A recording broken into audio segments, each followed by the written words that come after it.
I've been struggling to come up with something to talk about, and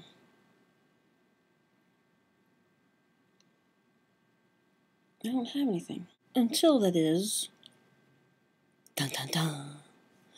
I came up to my partner's office. I come up every day and do a little work, and I bring lunch for everybody. One of the ladies that works here, the same one who does not wash her kids' new clothes, by the way. I was eating some leftover lunch from yesterday, and I got some salads for some of the people that weren't here on Monday, and she's one of them.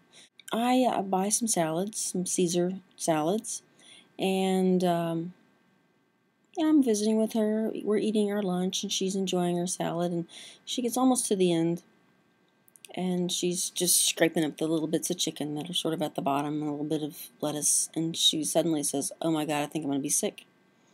And I said, What are you talking about?" She goes, "There is a bug in my salad." So I said, "Let me see." She goes, No, I'm going to throw up." I said, "Well, let me see it." And she said, I can't see it anymore. Just take it." I look at it, and it's a moth,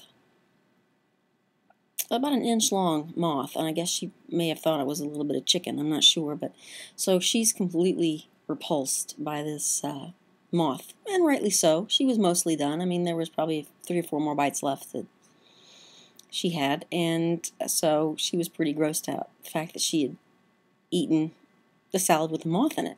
And I said, "Well, the upside is at least you didn't find half a moth." She says, "There is no upside. I'm never eating there again."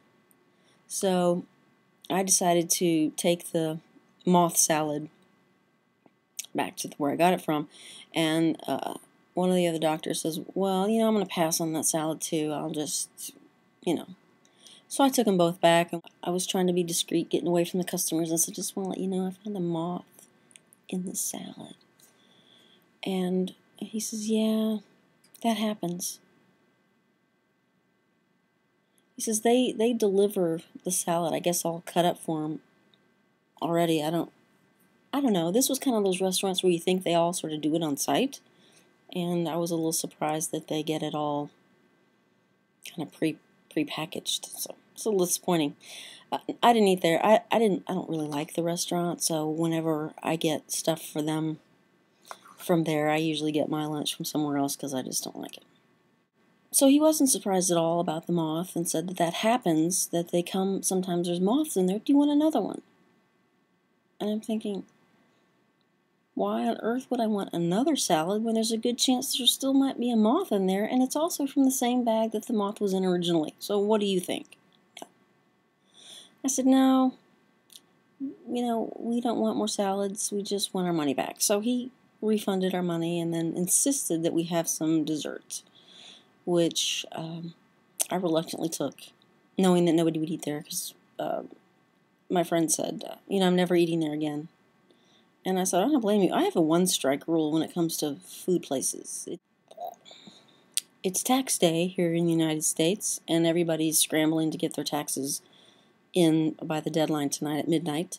And, the news, they cover tax day, the event of turning in your taxes, like this is a brand new event. And, they've got live camera crews at all the post office that are open till midnight, and they're interviewing people. And I'm thinking, this happens the same time every year, and every year they cover it like it's brand new. And at what point do you need to say, "Look, people, it's 15th. The procrastinators is, wait until the last minute. On to the next story." I just don't think we need 10 minutes of coverage of showing people driving by the post office at 10:23. And people throwing their files in a bin held by, post office workers who, should be at home with their loved ones. They shouldn't have to be there till midnight because some schlub decided to wait till the last minute.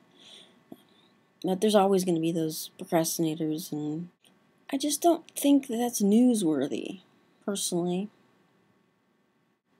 I guess that's the end of this really dull 5 old gays. I'm going to try to make up for it next week. This coming weekend, I am going to San Diego for Best Tube, and I think 4 out of the, well, we've got 4 old gays right now, but I think we're all going to be at Best Tube, so that ought to be fun. So maybe we can do, all of us together and do a little video. So we might have some Best Tube 5 old gays next week, and hopefully it'll be a little more interesting than today. But